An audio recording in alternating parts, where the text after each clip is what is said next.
नमस्कार। नहीं, देखिए, आप बोल रहे हो कि पैलेट गन लगी है, मगर मैं ये समझाना चाहता हूं पैलेट गन कब लगी है। पैलेट गन तब लगी है जब मेरे भाई हिंदुस्तान का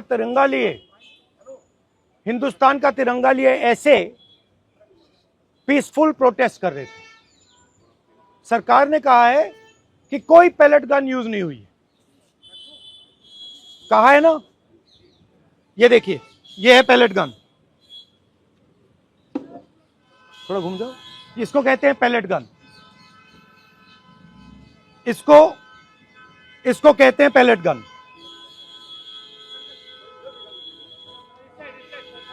ठीक है, और इनकी आंख डैमेज हो गई है,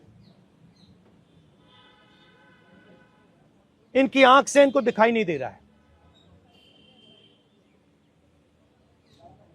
तो ये हमारे फ्यूचर हैं हिंदुस्तान के। ऐसे हजारों युवाओं पर पैलेट गन चलाई गई है, लाठी चलाई गई है, मारा गया है, पीटा गया है। और ये क्या कर रहे हैं? पीसफुल प्रोटेस्ट कर रहे हैं। क्यों कर रहे हैं? इनका पेपर लीक हुआ है।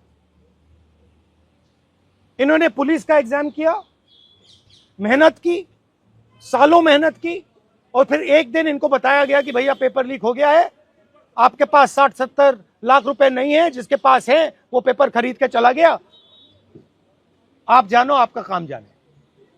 और ये लाखों लोगों के साथ हुआ है। इनके माता पिता ने मेहनत के पैसे से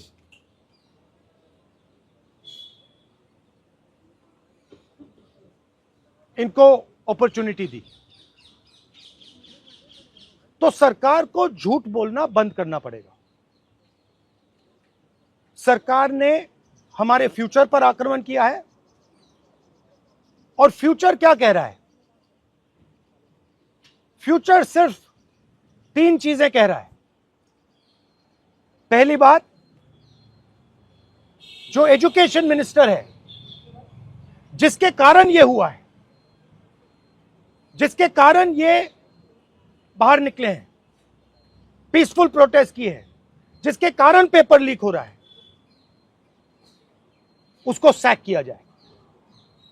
दूसरी मांग कि ये जो हमारे फ्यूचर पे गोली चलाए हैं, लाठी मारे हैं, उन पर कार्रवाई होनी चाहिए। और तीसरी मांग कि नरेंद्र मोदी जी, जो पूरे सिस्टम के ऑपरेटर हैं, वो ऐसे जैसे हजारों युवाओं से माफी मांगे। इनका फिजिकल डैमेज हुआ है। मैं आपसे कह नहीं सकता हूं कि इनकी आंख बचेगी नहीं बचेगी। इनकी कोई गलती नहीं है। तो ये 3 मांगे हैं। हमारे स्टूडेंट्स को मारना बंद कीजिए, धमकाना बंद कीजिए, और ये मांगे पूरी कीजिए। यही मैसेज है। हाँ, हरियाणा सवाल अभी जेपी नड्डा और जो मंत्री गए थे सीजेपी से बात करने, वो कह रहे 2 मांग पर तो सहमति हमारी बन गई है कि जो मुकदमा हुआ उसे दर्ज करने से वापस कर लेंगे और एक्शन भी ले लेंगे, लेकिन जो मुख्य मांग है धर्मेंद्र प्रधान का इस्तीफा, वो कह रहे हैं कल दोपहर में इस पे बात करेंगे। हमने पोजीशन क्लियर कर दी है, स्टूडेंट्स ने पोजीशन क्लियर कर दी है। जो उनकी मांग है उसे हम रिपीट कर रहे हैं। Dharmendra Pradhan is a criminal education minister. He has to be removed. He is a symbol of the collapse of our education system. He has to go. He is the reason my brother has got shot. He is the reason thousands of people are outside. He has to go. Thank you.